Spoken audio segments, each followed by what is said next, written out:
شروع کرو۔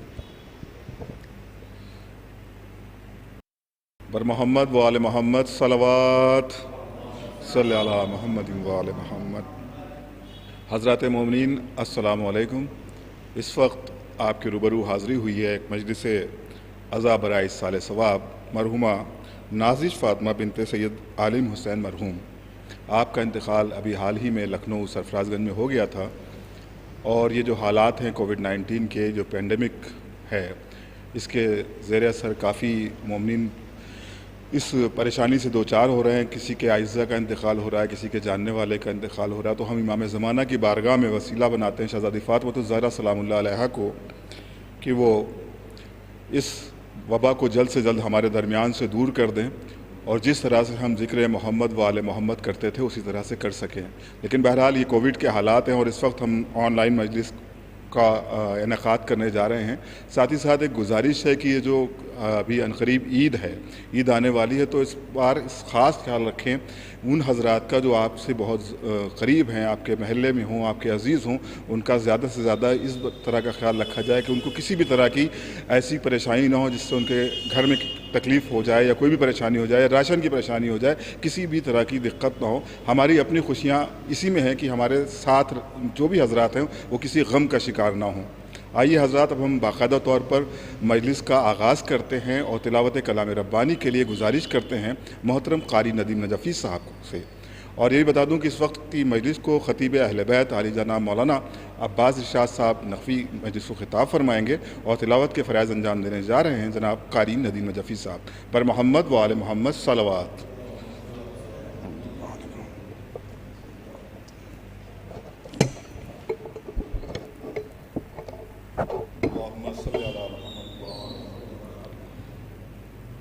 اعوذ باللہ من الشیطان اللعین الرجیم۔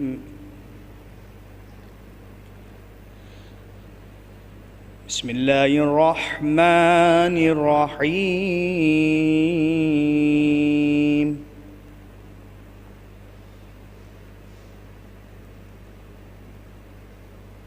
الف لام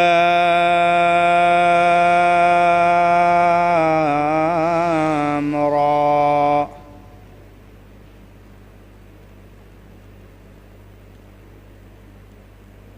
تلك آیات الکتاب المبین۔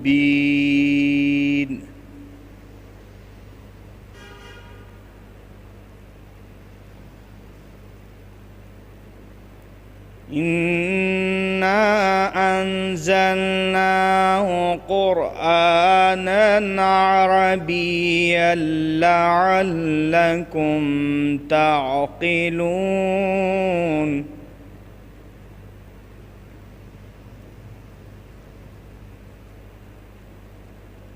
نحن نقص عليك أحسن القصص بما أوحينا إليك هذا القرآن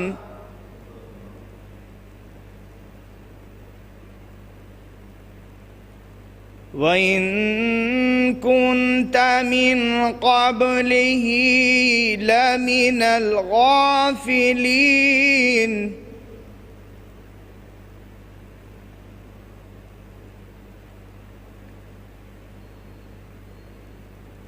إِذْ قَالَ يُوسُفُ لِأَبِيهِ يَا أَبَتِ إِنِّي رَأَيْتُ أَحَدَ عَشَرَ كَوْكَبًا وَالشَّمْسَ وَالْقَمَرَ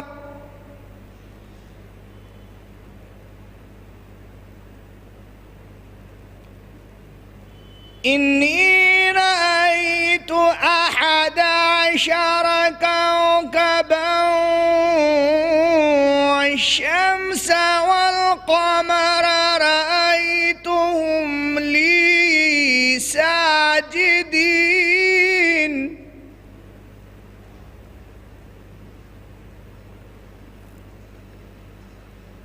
قَالَ يَا بُنَيَّ لَا تَقْصُصْ تقصص رؤياك على إخوتك فيكيدوا لك كيدا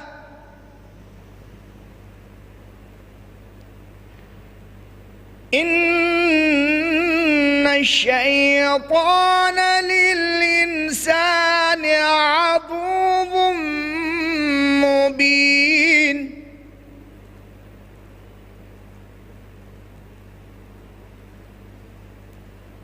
وكذلك يجتبيك ربك ويعلمك من تأويل الأحاديث ويتم نعمته عليك وعلى آل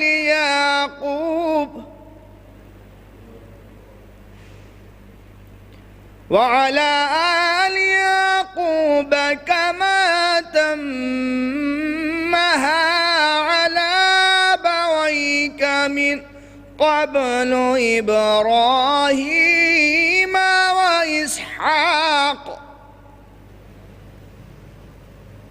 إن ربك عليم حكيم.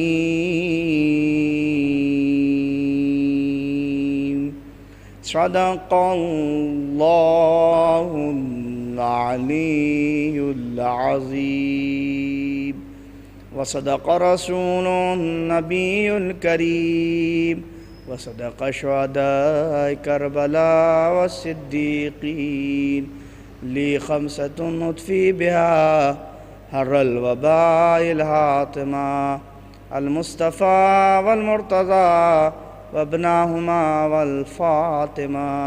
اللهم صل على محمد وآل محمد.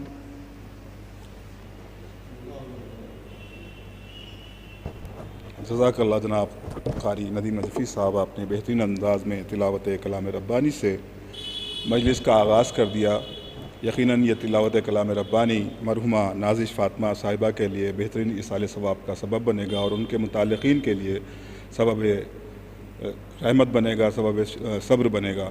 اور اب ہم گزارش کرتے ہیں خطیب انقلاب قاری جناب مولانا عباس ارشاد نقوی صاحب سے کہ وہ تشریف لائیں اور مجلس کو خطاب فرمائیں۔ مومنین آپ سے گزارش ہے کہ نعرہ صلوات سے قبلہ کا استقبال فرمائیں۔ اللہم صلی اللہ علیہ وسلم۔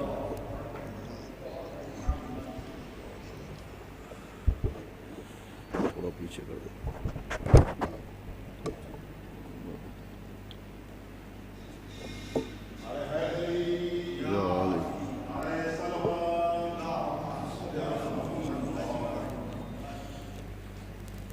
حضرات، گزارش ہے کہ ایک مرتبہ سورہ الحمد 3 بار سورہ اخلاص کی تلاوت کر کے اور 3 مرتبہ سورہ توحید کی تلاوت فرما کر مرحومہ نازش فاطمہ بنت سید عالم حسین مرحوم کی روح کو ایصال ثواب کرنے۔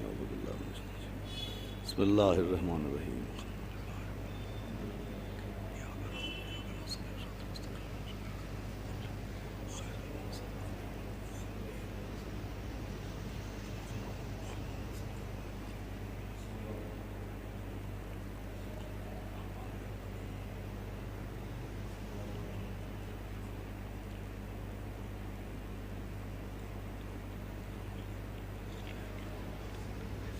فاتحہ۔ اللہم صلی اللہ علیہ وسلم۔ بسم اللہ الرحمن الرحیم۔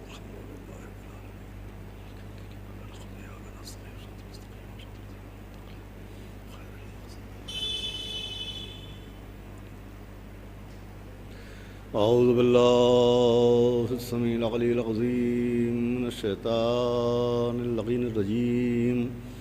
بسم اللہ الرحمن الرحیم۔ الحمدللہ رب العالمین، والصلاة والسلام علی سیدنا و نبینا و شفیعنا و طبیب قلوبنا و مولانا مقتدانا بالقاسم محمد اللہم وآلہ الطیبین الطاہرین المعصومین ولعنۃ اللہ علی اعدائہم اجمعین من یومنا ھذا الی یوم الدین اما بعد فقد قال رسول اللہ صلی اللہ علیہ وآلہ وسلم بسم اللہ الرحمن الرحیم من مات علی حب آل محمد مات شہیدا. صلوات پڑھ دیں محمد. حضرات گرامی، ایک مرحومہ کے ایصال ثواب کی مجلس ہے. غمزدہ افراد کے دلوں کی تسکین کے لیے اور مرحومہ کے درجات کی بلندی کے لیے کچھ دیر گفتگو کرنے کے لیے میں نے سرکار ختمی مرتبت حضرت رسالت مآب جناب احمد مجتبیٰ حضرت محمد مصطفیٰ صلی اللہ علیہ وآلہ وسلم کی جس حدیث مبارکہ کو تلاوت کرنے کا شرف حاصل کیا، اس میں پیغمبر نے فرمایا کہ من مات علی حب آل محمد مات شہیدا، کہ جو آل محمد علیہ السلام کی محبت پر مر جائے تو اس کا مرتبہ ایک شہید کے مرتبے کے برابر ہوتا ہے.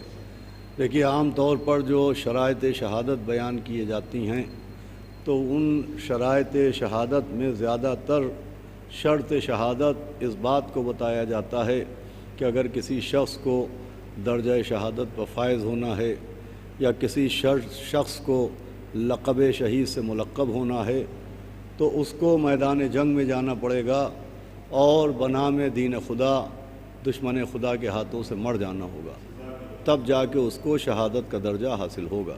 یعنی شہادت کی ایک عام سی شرط یہی بیان ہوتی ہے کہ شہادت کے لیے میدان جنگ میں جو مر جائے وہ شہید کہلاتا ہے. لیکن پیغمبر اسلام کی حدیث بہت وضاحت کے ساتھ اس بات کا اعلان فرما رہی ہے کہ جنگ کے میدان میں مرنے والا شہید نہیں ہوتا، بلکہ آل محمد علیہ السلام کی محبت پہ مرنے والا شہید ہوتا ہے. شہادت کے لیے مقتل کی شرط نہیں ہے، شہادت کے لیے آل محمد علیہ السلام کی محبت کی شرط ہے. اس کا مطلب یہ ہے کہ اگر کوئی شخص جنگ کے میدان میں بھی مرے گا لیکن اس کے دل میں اہل بیت اطہار کی محبت نہیں ہوگی تو اس کی موت ہلاکت کی موت ہوگی. لیکن اس کے برعکس اگر کسی شخص کے دل میں آل محمد علیہ السلام کی مودت و محبت موجود ہے اور وہ بستر پر بھی مر جائے تو اس کی موت شہادت کہلائے گی. اس کا مطلب شہادت کی شرط آل محمد علیہ السلام کی محبت ہے. اب عزیزوں، شرطوں میں شرطیں پنہا ہیں اور شرطوں کے ساتھ شرطوں کا ذکر ہے. چنانچہ شہادت کی شرط اہل بیت کی محبت ہے. جیسے شہادت کے لیے اہل بیت کی محبت کا ہونا ضروری ہے، ویسے ہی اہل بیت کی محبت کے ساتھ معرفت کا ہونا ضروری ہے. جیسے شہادت بغیر محبت کے ممکن نہیں ہے، ویسے ہی محبت بغیر معرفت کے ممکن نہیں ہے. معرفت ضروری ہے، اور معرفت کا مطلب پہچاننا ہوتا ہے. معرفت کا مطلب ماننا نہیں ہوتا ہے، معرفت کا مطلب پہچاننا ہوتا ہے. اب محبت اہل بیت کی معرفت کا مطلب یہ ہے کہ ہر وہ شخص جو اہل بیت اطہار سے محبت کرتا ہے اس کو اس بات کی معرفت ہونا چاہیے کہ اہل بیت اطہار کی محبت کیوں واجب کی گئی ہے. آخر قرآن سے لے کے احادیث پیغمبر تک، آیات سے لے کے اقوال معصومین تک اس اہل بیت اطہار کی محبت کی جانب اتنا کیوں متوجہ کیا گیا؟ کیوں اعلان ہوا کہ حب علی جواز للجنہ، کہ مولا علی کی محبت جنت کا جواز ہے؟ کیوں اعلان ہوا کہ اہل بیت اطہار کی محبت اجر رسالت ہے؟ آخر اس محبت کی اتنی اہمیت، اتنی امپارٹنس کیوں ہے کہ آیات تو آیات ہیں، احادیث تو احادیث ہیں. یہ مصرع بھی پوری دنیا میں گونجتا رہتا ہے کہ بے حب اہل بیت عبادت حرام ہے. صلوات بھیجے محمد والے محمد. تو بھئی اہل بیت اطہار کی محبت کو اتنی امپارٹنس کیوں دی گئی ہے کہ پیغمبر اسلام نے مولا متقیان سے مخاطب ہو کے فرمایا کہ اے علی، اگر کوئی جناب نوح پیغمبر جتنی زندگی پائے اور سجدے کرتے کرتے زمین میں کیل کی طرح گڑ جائے اور نمازیں پڑھتے پڑھتے اس شخص کی کھال لکڑی کی طرح سے سخت ہو جائے اور وہ کوہ ابو قبیس کے برابر سونا لے جا کے راہ خدا میں خیرات کرائے اور احرام یعنی لباس حج پہنے صفا و مروہ کی پہاڑیوں کے بیچ میں سعی کرتے کرتے مظلومی کے عالم میں قتل کر دیا جائے، لیکن اے علی اگر اس کے دل میں آپ کی محبت نہیں ہوگی تو اللہ اسے اوندھے منہ جہنم میں ڈال دے گا۔ توجہ فرما رہے ہیں آپ؟ آخر اتنی محبت کی اہمیت کیوں ہے؟ کم سے کم اس کی معرفت ہونا چاہیے کہ اہل بیت اطہار سے جو محبت کا حکم دیا گیا تو سبب محبت کیا ہے، وجہ محبت کیا ہے، محبت کیوں کی جائے، اہل بیت اطہار سے محبت کا سبب کیا ہے، اس کی معرفت ہونا چاہیے، اس کو پہچاننا چاہیے۔ اور اس لیے بھی پہچاننا چاہیے کہ پوری ملت مسلمہ میں آپ کو ایک کلمہ پڑھنے والا ایسا نہیں ملے گا جو اہل بیت سے محبت کرنے کا انکار کرتا ہو۔ مسئلہ انکار محبت کا نہیں ہے، مسئلہ عرفان محبت کا ہے۔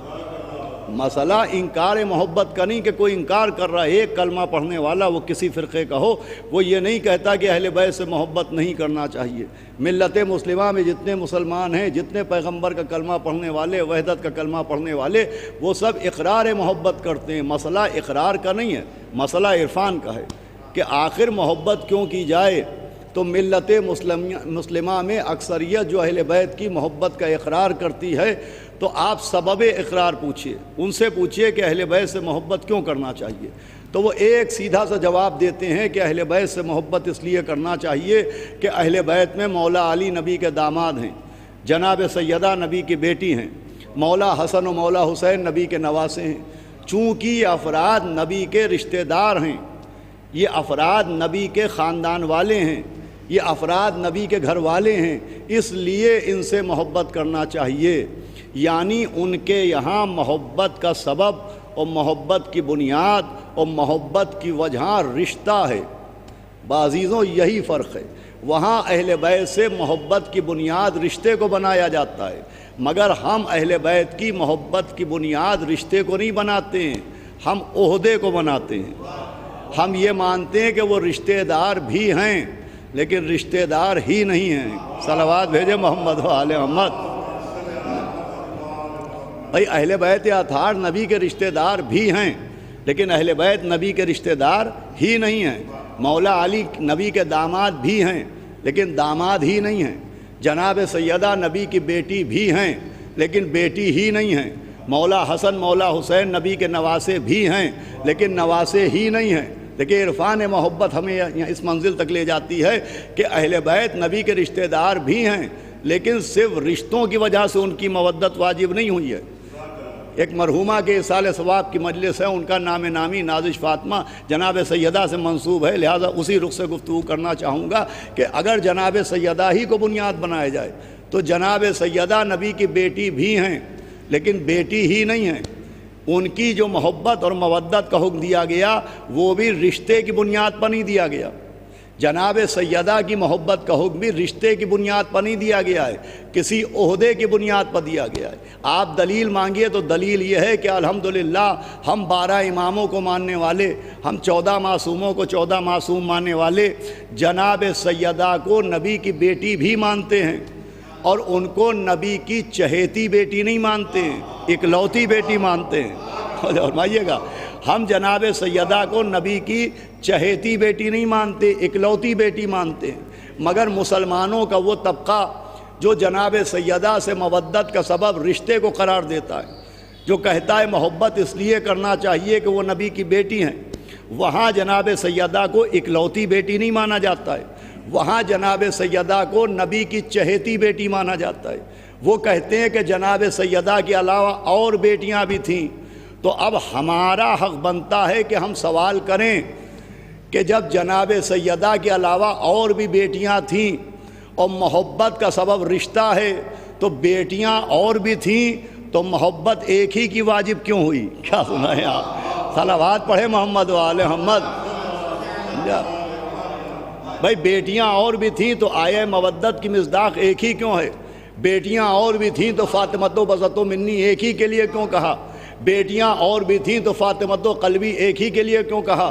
بھائی بیٹیاں اور بھی تھیں تو صرف ایک ہی بیٹی کی مودت واجب کیوں ہوئی؟ اگر رشتے کی وجہ سے محبت واجب ہوئی ہے تو ایک ہی بیٹی کی محبت کیوں واجب ہوئی ہے؟ ایک ہی بیٹی کو اتنی ترجیح کیوں دی گئی ہے کہ ملت مسلمہ میں مسجدیں بنائی جاتی ہیں اور بھی مسجدیں سجائی جاتی ہیں اور بھی مسجدوں کے اوپر کوئی نام لکھے رہتے ہیں اور 5 نام مشترک ہیں جو ہر مسجد کے اوپر آپ کو ضرور نظر آئیں گے۔ 5 نام ہر مسجد پر ہوتے ہیں کہ یہ نبی کا نام ہے، یہ مولا علی کا نام ہے، یہ امام حسن کا نام ہے، یہ مولا حسین کا نام ہے، اور بیچ میں جناب سیدہ کا نام ہے۔ اب یہاں بھی سوال کرنے کا حق ہمارا ہے کہ جب کتابوں میں 4 بیٹیاں لکھیں تو پنجتن میں 1 کیوں ہے؟ بھائی جب کتابوں میں 4 بیٹیاں لکھیں تو پنجتن میں 1 کیوں ہے؟ تو یا تو یہ مانیے کہ جو جناب سیدہ پنجتن میں اکلوتی بیٹی نظر آ رہی ہیں، یہ رشتے کی وجہ سے نظر نہیں آ رہی ہیں، کسی عہدے کی وجہ سے نظر آ رہی ہیں۔ صلوات بھیجے محمد و آل محمد۔ بھائی یا تو انہیں اکلوتی بیٹی تسلیم کیا جائے اور یہ مانا جائے کہ جو پنجتن میں ان کا نام ہے وہ صرف بیٹی ہونے کی وجہ سے نہیں ہے، وہ صرف رشتے کی وجہ سے نہیں ہے، وہ کسی رتبے کی وجہ سے ہے، وہ کسی عہدے کی وجہ سے۔ عزیزان گرامی، اس لیے کہ اکلوتی بیٹی ہم جو مانتے ہیں ان کو تو اسی بنیاد پر مانتے ہیں کہ ان کے علاوہ نبی کی کوئی اور بیٹی نہیں ہے، لیکن ملت مسلمہ اور بیٹیاں بھی مانتی ہے۔ اب یہ بھی ایک موضوع بحث ہے۔ ہم جو جناب سیدہ کو اکلوتی بیٹی مانتے ہیں تو اس بات کو بہت غور سے سنا جائے، تو اگر ہم جناب سیدہ کے علاوہ اور بیٹیاں تسلیم کر لیں، اگر ہم جناب سیدہ کو اکلوتی بیٹی نہ مانیں تو اس سے ہماری شہزادی کی عظمت پر اثر نہیں پڑے گا، اس سے پیغمبر اسلام کی عدالت پر اثر پڑے گا، اس سے ذات پیغمبر پر انگلیاں اٹھیں گی، اس لیے کہ پیغمبر اسلام صلی اللہ علیہ وآلہ وسلم کا جو سب سے نمایاں کارنامہ ہے وہ نمایاں کارنامہ یہ ہے کہ پیغمبر اسلام نے اعلان اسلام کرتے ہی جو پہلا کارنامہ انجام دیا وہ ڈفرینسز کو مٹایا، وہ فرق مٹائے، وہ تفریق مٹائی کہ نہ کوئی عرب ہے نہ کوئی عجم ہے، نہ کوئی گورا ہے نہ کوئی کالا ہے، نہ کوئی امیر ہے نہ کوئی فقیر ہے، نہ کوئی افضل ہے نہ کوئی مفضول ہے، نہ کوئی چھوٹا ہے نہ کوئی بڑا ہے۔ پیغمبر اسلام نے اتنے ڈفرینسز مٹائے کہ یہ 2 مصرے پوری دنیا میں پڑھے جاتے ہیں کہ ایک ہی صف میں کھڑے ہو گئے محمود و ایاز، نہ کوئی بندہ رہا اور نہ کوئی بندہ نواز۔ صلوات پڑھیں محمد و آل محمد۔ بھائی پیغمبر اسلام کا پہلا کارنامہ یہ ہے کہ پیغمبر نے مساوات قائم کیا، پیغمبر اسلام نے تفریق مٹائی ہے کہ نہ کوئی عرب ہے نہ کوئی عجم ہے، نہ کوئی چھوٹا ہے نہ کوئی بڑا ہے، نہ کوئی آقا ہے نہ کوئی غلام ہے، نہ کوئی امیر ہے نہ کوئی فقیر ہے، فرق مٹائے۔ تاریخ تو یہاں تک بتاتی ہے کہ صرف انسانوں کے فرق نہیں مٹائے، صرف قبیلوں کا فرق نہیں مٹایا، صرف رنگ کا فرق نہیں مٹایا، صرف حسب و نسب کا فرق نہیں مٹایا۔ پیغمبر اسلام کے کارناموں میں یہاں تک ہے کہ پیغمبر نے مکانوں تک کا فرق مٹایا۔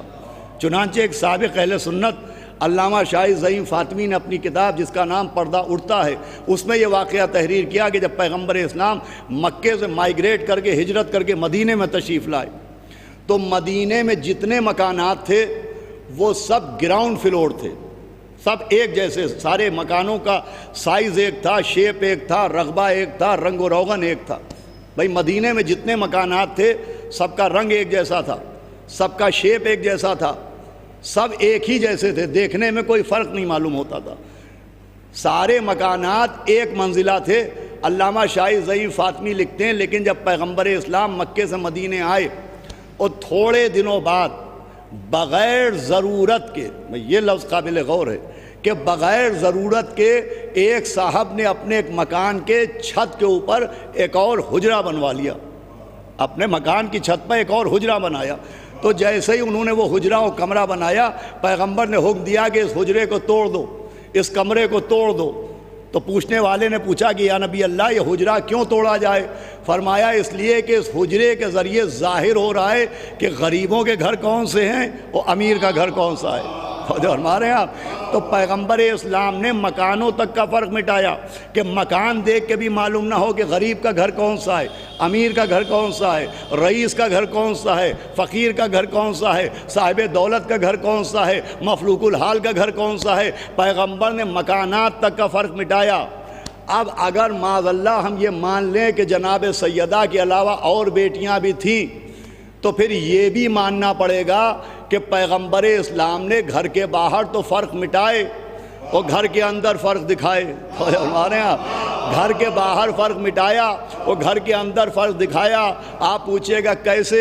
میں کہوں گا ایسے کہ بیٹیاں 4 تھیں، بطول سے ایک کو کہا، بیٹیاں 4 تھیں، طاہرہ سے ایک کو کہا، بیٹیاں 4 تھیں، صدیقہ سے ایک کو کہا، بیٹیاں 4 تھیں، مریم کبریٰ ایک کو کہا، بیٹیاں 4 تھیں، آیت اللہ العظمیٰ ایک کو کہا، بیٹیاں 4 تھیں، ام الفضائل ایک کو کہا، بیٹیاں 4 تھیں، ام ابیہا ایک کو کہا۔ ارے بیٹیاں 4 تھیں، باغ فدق صرف ایک کو دیا۔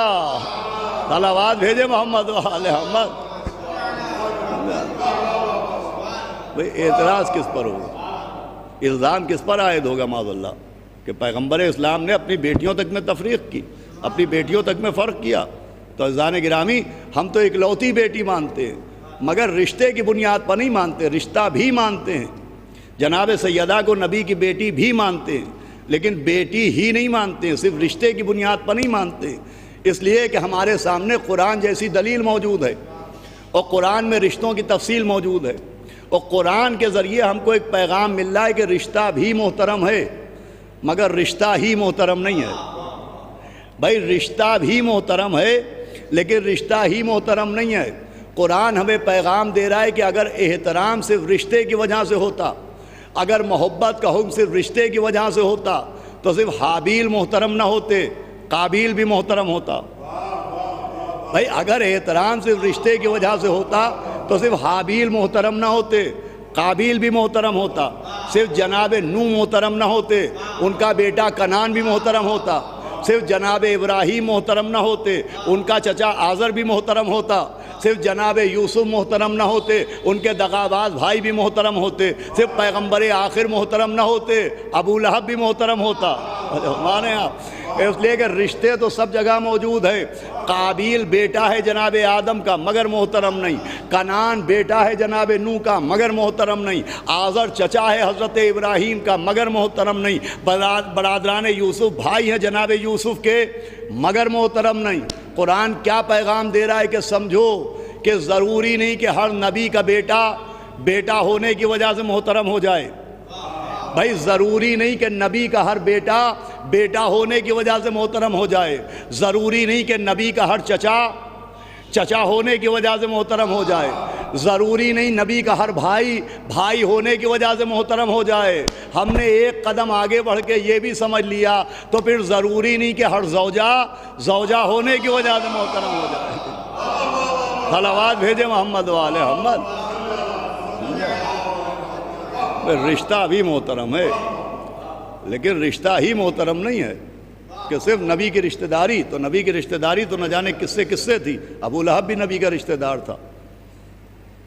رشتے کی بنیاد پر محبت واجب نہیں ہوئی۔ اور دوسرے دیکھیے ہم آپ رشتے کیسے پہچانتے، کیسے جانتے؟ ہمارے رشتے پہچاننے کا ذریعہ، رشتوں کی شناخت کا ذریعہ شجرہ ہوتا ہے۔ ہم شجرہ دیکھتے ہیں، ہمیں شجروں سے معلوم ہوتا ہے کہ فلاں ہمارے رشتہ دار ہیں، فلاں ہمارے عزیز ہیں، اور فلاں ہمارے قرابت دار ہیں۔ ہم رشتوں کے لیے شجرے کو بنیاد بناتے ہیں۔ لیکن میں آپ کو ایک حدیث پیغمبر سناتا ہوں، صلی اللہ علیہ محمد و آل محمد۔ ہم رشتوں کے لیے شجرے کو بنیاد بناتے ہیں۔ میں آپ کو ایک حدیث سناتا ہوں، نبی نے فرمایا کہ انما الحسب عند اللہ فہو التقوی۔ نبی نے فرمایا کہ اللہ کے نزدیک صاحب حسب و نسب وہی ہوتا ہے جس کے پاس تقوی ہوتا ہے۔ دیکھیں ہم دیکھتے ہیں رشتوں کے لیے شجرہ ہے کہ نہیں، ہم رشتوں کے لیے شجرہ دیکھتے ہیں، لیکن اللہ رشتوں کے لیے نہیں دیکھتا کہ شجرہ ہے کہ نہیں، اللہ دیکھتا ہے تقوی ہے کہ نہیں۔ ہمارے یہاں ہمارے رشتوں کی بنیاد شجرہ ہے، لیکن اللہ رشتے شجرے کی بنیاد پر طے نہیں کرتا، اللہ رشتے تقوی کی بنیاد پر طے کرتا ہے کہ اگر تقوی ہوتا ہے تو رشتہ رہتا ہے، اور اگر تقوی نہیں ہوتا تو رشتہ ٹوٹ جاتا ہے۔ توجہ سنیے گا، اگر تقوی ہوتا ہے تو رشتہ رہتا ہے، اور اگر تقوی نہیں ہوتا تو رشتہ ٹوٹ جاتا ہے۔ آپ دلیل مانگیے، میں قرآن سناتا ہوں کہ جناب نوح کے بیٹے کا جناب نوح سے رشتہ تھا، خود نوح کہنے میرا بیٹا، لیکن آواز آئی لیسا من اہلک۔ بھائی نوح کے بیٹے کا نوح سے رشتہ تھا مگر تقوی نہیں تھا، تو لیسا من اہلک کہا گیا کہ یہ تمہارے اہل سے نہیں ہے۔ بھائی نوح کے بیٹے کا نوح سے رشتہ تھا مگر تقوی نہیں تھا تو لیسا من اہلک کہا گیا، لیکن جناب سلمان کا اہل بیت سے کوئی رشتہ نہیں تھا۔ بھائی سلمان فارسی کا اہل بیت سے کوئی رشتہ نہیں تھا مگر تقوی تھا تو منا اہل البیت کہا گیا۔ صلوات بھیجے محمد و آل محمد۔ یہ مسئلہ ہے عزیزان گرامی، آخری منزل ہے کہ اگر تقوی ہوتا ہے تو رشتہ بچتا ہے، تقوی ہوتا ہے تو رشتہ باقی رہتا ہے، اور تقوی نہیں ہے تو رشتہ ختم ہو جاتا ہے۔ میں آخر میں آپ کو ایک بڑا اہم واقعہ سناتا ہوں تاریخ اسلام کا۔ وہ واقعہ یہ ہے کہ جب پیغمبر اسلام نے مکے میں اعلان اسلام فرمایا تو مردوں نے بھی کلمہ پڑھا تھا اور بہت سی خواتین نے بھی کلمہ پڑھا۔ یہ بات بہت توجہ سنیے گا، مردوں نے بھی کلمہ پڑھا اور بہت سی خواتین نے بھی کلمہ پڑھا۔ اور پھر ایسا بھی ہوا کہ بہت سے گھروں میں خواتین نے کلمہ پڑھ لیا مگر ان کے شوہر کافر کے کافر رہے۔ ایک ہی گھر میں زوجہ کلمہ پڑھ رہی ہے اور مرد انکار توحید کر رہا ہے، شوہر کافر ہے اور اس کی بیوی مسلمان ہو گئی، مومنہ ہو گئی، تو اب ظاہر سی بات ہے کہ ایک نیام میں دو تلواریں کیسے رہیں، ایک چھت کے اوپر دو ہوائیں کیسے چلیں؟ تو اب میاں بیوی میں جھگڑے شروع ہوئے اور وہیں سے آوازیں آنے لگیں طلاق طلاق طلاق۔ کیا سنایا؟ اب وہاں جب جھگڑے شروع ہوئے، فساد شروع ہوئے، تو وہ عورتیں جو کلمہ پڑھ چکی تھیں وہ پیغمبر اسلام کے پاس آئیں اور آنے کے بعد کہا یا نبی اللہ، جب سے ہم نے کلمہ پڑھ لیا ہمارے مردوں نے ہماری زندگی دو بھر کر دی ہے، ہمارے شوہروں نے ہمارا جینا دو بھر کر دیا ہے، اس لیے کہ ہم نے کلمہ پڑھ لیا اور وہ آپ کے منکر ہیں، اب ہم کیا کریں؟ تو نبی نے فرمایا کہ سنو، آج سے ہر وہ عورت جو کلمہ پڑھ چکی ہے اگر اس کا شوہر کافر ہے تو اپنے شوہر سے فوراً رشتہ توڑ دے، اس لیے کہ کفر تقوی کی ضد ہے، جہاں تقوی نہیں ہے وہاں رشتہ نہیں ہے۔ کیا نیا تو جو فرمانے کا ہر وہ شخص جو کلمہ پڑھ چکی ہے وہ عورت اپنے شوہر سے رشتہ توڑ دے۔ بھائی نبی کے اس حکم کے پیچھے پیغام کیا ہے؟ پیغام یہ ہے کہ مومن زوجہ کافر شوہر کے ساتھ نہیں رہ سکتی، مومن زوجہ کافر شوہر کے ساتھ نہیں رہ سکتی، مومن زوجہ کافر شوہر کے ساتھ نہیں رہ سکتی۔ کہاں گئے جناب ابو طالب کا کلمہ ڈھونڈنے والے؟ بھائی کدھر ہیں حضرت ابو طالب علیہ السلام کا کلمہ ڈھونڈنے والے؟ اس لیے کہ جو جناب ابو طالب کو مومن نہیں مانتے وہ بھی یہ مانتے ہیں کہ جناب ابو طالب علیہ السلام کی زوجہ جناب فاطمہ بنت اسد، اسد کی بیٹی، نبی کی چچی، مولا علی کی ماں مومنہ تھیں۔ بھائی جو جناب ابو طالب کو مومن نہیں مانتے، بہت قابل غور بات ہے، وہ بھی جناب فاطمہ بنت اسد کو، جناب ابو طالب کی زوجہ کو مومنہ مانتے ہیں۔ اب یہ عجب لطیفہ ہے کہ زوجہ کو مومنہ مانتے ہیں اور شوہر کا کلمہ ڈھونڈ رہے ہیں۔ کیا ہونا ہے یہاں؟ بیوی کو مومنہ مانتے ہیں اور ابو طالب کا کلمہ ڈھونڈ رہے ہیں۔ تو ہمت ہو تو میدان قیامت میں نبی کا دامن تھام کے کہنا کہ یا نبی اللہ، جب ہر مومن بیوی کو کافر شوہر سے الگ کر دیا تو اپنی چچی کو اپنے چچا سے الگ کیوں نہ کیا؟ صلوات بھیجے محمد و آل محمد۔ فرمایا بازگان گرامی، رشتہ بھی اہم ہے، رشتے کی بھی اہمیت ہے، لیکن رشتے کے ساتھ تقوی ہونا ضروری ہے۔ اگر تقوی ہوتا ہے تو رشتہ قابل احترام بنتا ہے۔ بہرحال اہل بیت اطہار کا معاملہ تو اور ہے، صرف رشتے کی بنیاد پہ ہم نہیں مانتے، ان کو عہدے کی بنیاد پر مانتے ہیں۔ اس لیے کہ رشتے کب سے شروع ہوئے، رشتوں کا قافلہ کب سے رواں دواں ہوا، رشتوں کا آغاز کب سے ہوا؟ بھائی دنیا کا پہلا رشتہ کون سا تھا؟ جناب آدم و حوا کا رشتہ تھا۔ تو رشتے آدم کے بعد شروع ہوئے ہیں، تو جو آدم کے بعد ہوں گے وہ رشتوں کی وجہ سے محترم ہوں گے، مگر جن کا نور آدم سے پہلے ہوگا وہ رشتوں کی وجہ سے محترم نہیں، رشتے ان کی وجہ سے محترم ہیں۔ صلوات پڑھے محمد و اہل محمد۔ رشتے اہل بیت اطہار کی وجہ سے محترم ہیں۔ جناب سیدہ نبی کی بیٹی بھی ہیں لیکن بیٹی ہی نہیں ہیں، بیٹی بھی ہیں، بیٹی ہی نہیں ہیں۔ اب یہ کہ ان کا عہدہ کیا ہے، ان کا منصب کیا ہے؟ نہ وہ امام ہیں، نہ وہ نبی ہیں، نہ وہ رسول ہیں، ان کا عہدہ کیا ہے؟ جناب سیدہ کا عہدہ کیا ہے؟ تو جناب سیدہ کے عہدے کے لیے روایت نہ دیکھیے، جناب سیدہ کے عہدے کے لیے خود جناب سیدہ کی زیارت دیکھیے۔ جناب سیدہ کی زیارت میں جو فقرے آتے ہیں وہ جناب سیدہ کے عہدے اور منصب کے اوپر دلالت کرتے ہیں۔ جناب سیدہ سلام اللہ علیہا کی زیارت میں ایک فقرہ آتا ہے کہ سلام ہو آپ پر کہ آپ محدثہ ہیں۔ جناب سیدہ کے ایک لقب ہے محدثہ، محدث اور ہے اور محدث اور ہے۔ محدث مرد ہو تو محدث کہلاتا ہے، خاتون ہو تو محدثہ کہلاتی ہے۔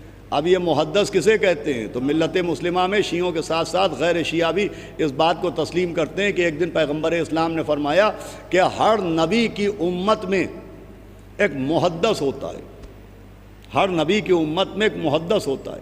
نبی نے فرمایا وہ نبی نہیں ہوتا ہے، وہ محدث ہوتا ہے۔ تو پوچھتے والے نے پوچھا کہ یا نبی اللہ وہ محدث کون ہوتا ہے؟ محدث کی پہچان کیا ہوتی ہے؟ محدث کیا ہوتا ہے؟ تو نبی نے فرمایا محدث وہ ہوتا ہے جو زمین پر بیٹھے بیٹھے آسمان کی خبریں بتاتا ہے، جو زمین پر بیٹھے بیٹھے آسمان کی خبریں بیان کرتا ہے وہ محدث ہوتا ہے۔ اب سمجھ میں آیا کہ حدیث قصہ کس بات کا اعلان ہے؟ کہ جناب سیدہ زمین پر بیٹھی ہوئی، اپنے گھر میں بیٹھی ہوئی آسمان کی خبریں بتا رہی ہیں۔ وہاں اللہ کیا کہہ رہا ہے؟ جناب سیدہ نے بتایا۔ جبریل نے کیا پوچھا؟ جناب سیدہ نے بتایا۔ اللہ نے مقصد تخلیق کائنات کیا بیان کیا؟ جناب سیدہ نے بتایا۔ ارے یہ حدیث قصہ اہل بیت کی طہارت کا اعلان نہیں ہے، یہ جناب سیدہ کے عہدے کا اعلان ہے، عہدے کا اعلان۔ اور پھر زیارتوں میں جناب سیدہ کے لیے جب زیارت پڑھتے ہیں تو کہتے ہیں السلام علیکی یا ولیت اللہ، السلام علیکی یا ولیت اللہ، اے اللہ کی ولیہ آپ پر سلام ہو۔ اللہ کی ولیہ، جناب سیدہ بھی صاحب ولایت ہیں، مولا علی اللہ کے ولی ہیں اور جناب سیدہ اللہ کی ولیہ ہیں۔ وہ ولی ہیں، یہ ولیہ ہیں۔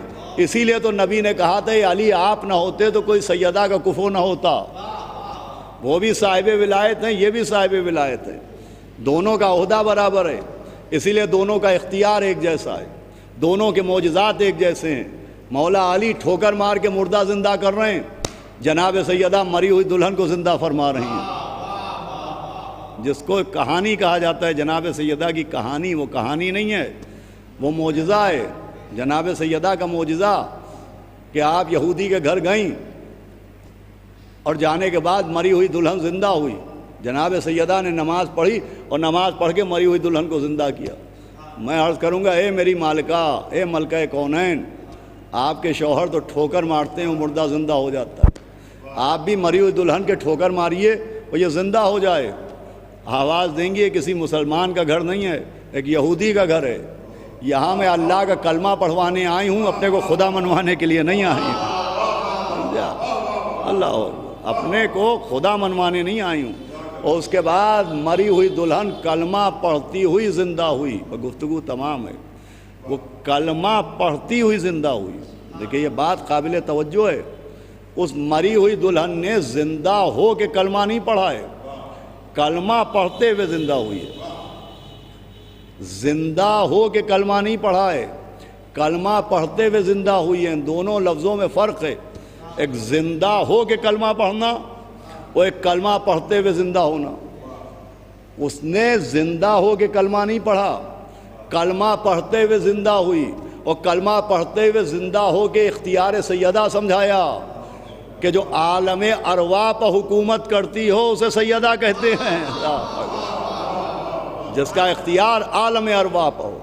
عالم اجسام میں حکومت کرنا اور ہے، عالم ارواح میں حکومت کرنا اور ہے۔ بس روحوں پر جس کا اختیار ہو اسے سیدہ کہتے ہیں، روحوں پر جسے اختیار ہو اسے فاطمہ کہتے ہیں۔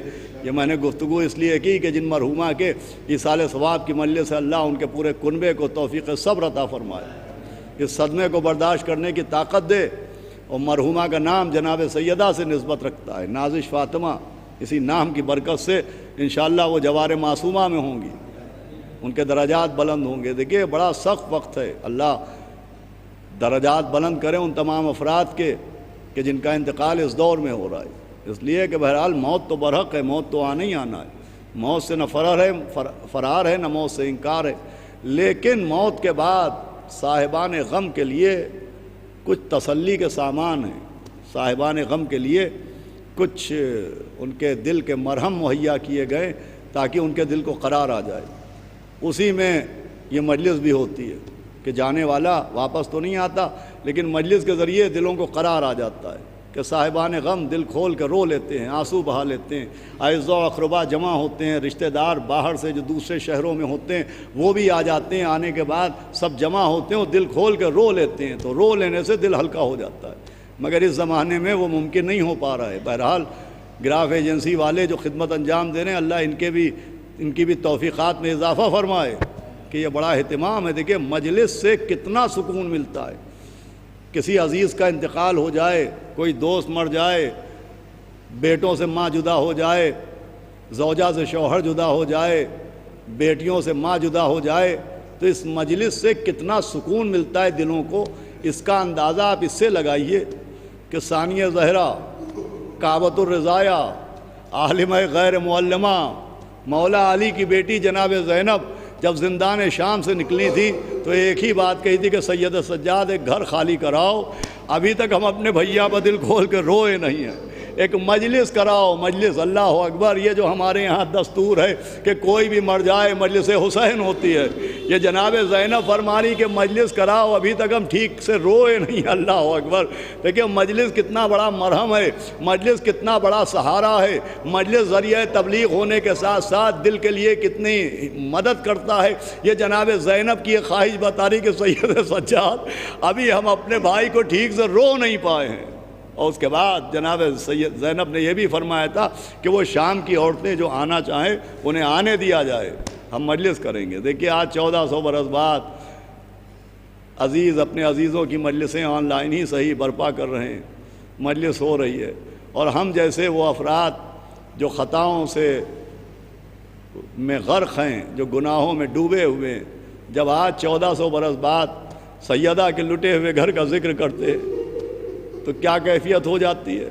آپ سوچئے کل جب چوتھے امام نے اس مجلس میں مصائب بیان کیے ہوں گے، کل جب چوتھے امام بیان کر رہے ہوں گے کہ اس طرح سے میرے بابا کے سوکھے گلے پر خنجر چلایا گیا، اس طرح سے 18 برس کے ہم شکل پیغمبر کے سینے میں نیزہ مارا گیا، اس طرح سے علی اصغر کے گلے پر نشانہ تاک کے تیر مارا گیا، یوں 13 برس کے یتیم کے لاشے پر گھوڑے دوڑائے گئے۔ آپ سوچئے اس مجلس میں جو افراد تھے ان کا کیا عالم ہوا ہوگا۔ آج ہم مجلس پڑھتے ہیں، ہماری مجلس مومنین سن رہے ہیں، مولا کے چاہنے والے سن رہے ہیں، لیکن کل جب چوتھے امام مصائب بیان کر رہے تھے تو سننے والوں میں ہم آپ نہیں تھے۔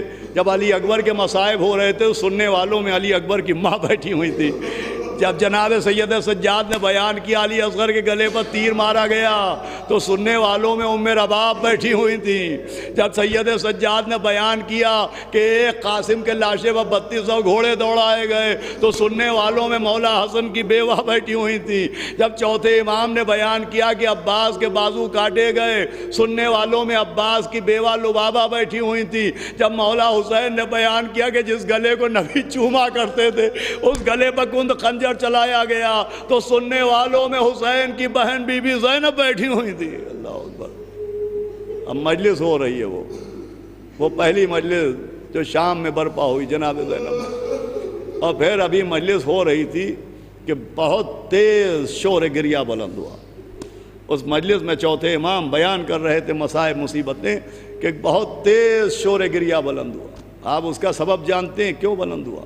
اس لیے بلند ہوا کہ آج بھی جب کووڈ-19 کا دور نہیں تھا اور بہت آزادی کے ساتھ مجالس ہوتی تھیں تو اکثر مجلسوں میں امام حسین کے مصائب ہو رہے ہیں، ہوتے ہوتے مولا حسین کا تابوت آ گیا، مولا عباس کے مصائب ہو رہے ہیں، جناب عباس کا علم برآمد ہوا، تو جیسے ہی مولا حسین کے مصائب میں تابوت کی شبیہ آتی ہے، علم کی شبیہ آتی ہے، جناب علی اصغر کے مصائب میں گہوارے کی شبیہ آتی ہے تو ایک شور گریہ اور بلند ہو جاتا ہے۔ اس مجلس میں شور گریہ اس لیے بلند ہوا کہ وہاں تابوت نہیں آیا، وہاں کٹا ہوا سر حسین آیا، وہاں علی اصغر کا جھولا نہیں آیا، وہاں علی اصغر کا کٹا ہوا سر آیا، اور پھر سب سے زیادہ گریہ ایک سر کے آنے پہ ہوا، وہ کسی اور کا سر نہیں تھا، وہ جناب عباس دلاور کا سر تھا۔ جیسے ہی وہ سر آیا بیویوں نے اس سر کے چاروں طرف حلقہ بنایا، کوئی کہہ رہی تھی عباس تمہارے بعد ہمارے سر سے چادر چھینی گئی، کوئی کہہ رہا تھا عباس تمہارے بعد سکینہ کو تماچے لگائے گئے۔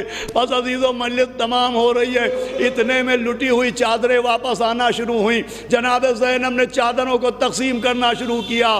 عباس کی بیوہ کہاں ہیں؟ یہ ان کی چادر۔ علی اصغر کی ماں کہاں ہیں؟ یہ ان کی چادر۔ علی اکبر کی ماں کہاں ہے؟ یہ ان کی چادر۔ ارے بہن ام کلثوم یہ تمہاری چادر، ماں کی کنیز فضہ یہ آپ کی چادر۔ ساری چادریں سب کے سروں پر پہنچ گئیں۔ اب جو دیکھا تو ایک چھوٹی سی چادر بچ گئی تھی۔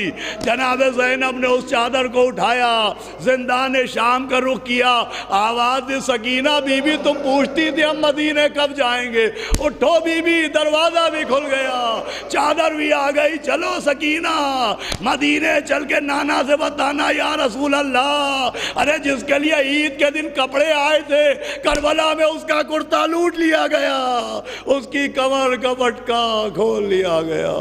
الا لعنۃ اللہ علی القوم الظالمین سیعلم الذین ظلموا ای منقلب ینقلبون اللہم لن قتل حسین وصحابہ واولادہ۔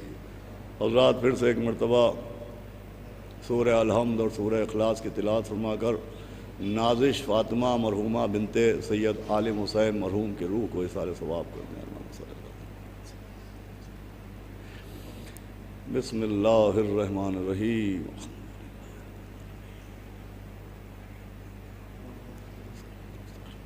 صراط الذین انعمت علیہم۔ بسم اللہ الرحمن الرحیم۔ بسم اللہ۔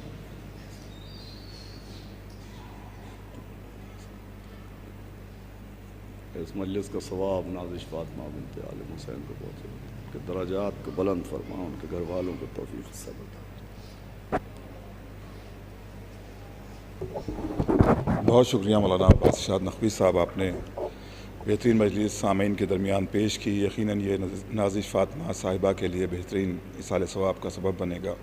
ہم دعا گو ہیں اس مجلس کے ذکر کے صدقے میں پروردگار نازش فاطمہ صاحبہ کو جوار معصومین علیہ السلام میں جگہ عنایت فرمائے اور ان کے متعلقین کو صبر جمیل عطا کرے۔